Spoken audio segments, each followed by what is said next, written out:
नमस्कार दोस्तों, कल्पना कीजिए हिमालय की बहुत ऊंचाई पर 5000 मीटर से भी ऊपर एक छोटी सी झील है। नाम है रोपकुंड। सामान्य दिनों में यह झील बर्फ की चादर ओढ़े रहती है, लेकिन जैसे ही गर्मी आती है और बर्फ पिघलने लगती है, झील के किनारे पानी में चारों तरफ सैकड़ों मानव कंकाल तैरने लगते हैं। खोपड़ियां, हड्डियां, कुछ पर अभी भी बाल और मांस के टुकड़े चिपके हुए हैं, जैसे कल ही कोई भयानक घटना हुई हो। ये कंकाल 1200 साल पुराने भी हैं और कुछ सिर्फ 200 साल पुराने भी। कोई एक तूफान, कोई श्राप, या हिमालय सदियों से अपना एक गहरा राज छुपाए हुए है। स्वागत है आपका भारत अनकवर्ड में। आज हम उसी रहस्यमयी झील की अनसुलझी कहानी सुनेंगे। तैयार हैं?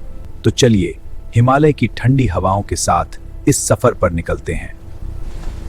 दोस्तों, साल था 1942। ब्रिटिश राज के जमाने में एक जंगल अधिकारी हेनरी कोलिंस अपनी टीम के साथ चमोली जिले के जंगलों में घूम रहे थे।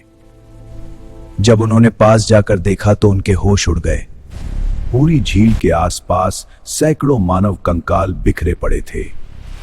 कुछ पानी में तैर रहे थे, कुछ बर्फ में धंसे हुए थे। खोपड़ियां ऐसी लग रही थी मानो अभी अभी किसी ने मार डाला हो। शुरू में अंग्रेज अधिकारियों ने सोचा कि शायद ये दूसरे विश्व युद्ध के सैनिकों के कंकाल हैं। But the uniforms don't match our records, sir. Mystery indeed. We need more evidence. लेकिन जब वैज्ञानिकों ने इन हड्डियों की जांच की तो हैरानी की बात सामने आई। 2019 में एक बड़ी साइंटिफिक स्टडी हुई जो नेचर जर्नल में प्रकाशित हुई। 38 कंकालों का डीएनए टेस्ट किया गया। नतीजा चौंकाने वाला था।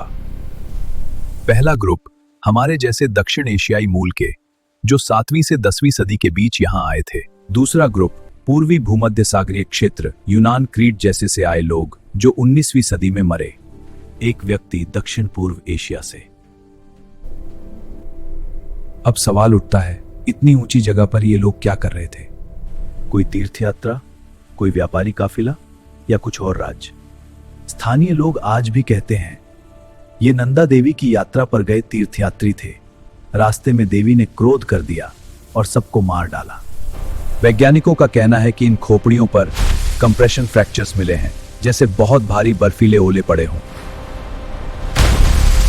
हिमालय में ऐसे तूफान आते हैं जिनमें ओले पत्थर जैसे हो जाते हैं और सिर फोड़ देते हैं। लेकिन मेडिटेरेनियन वाले लोग 19वीं सदी में यहां कैसे पहुंचे? दोस्तों, हमारे पूर्वज इस रास्ते से गुजरते थे, कुछ तीर्थ करने, कुछ व्यापार करने, कुछ साहस दिखाने।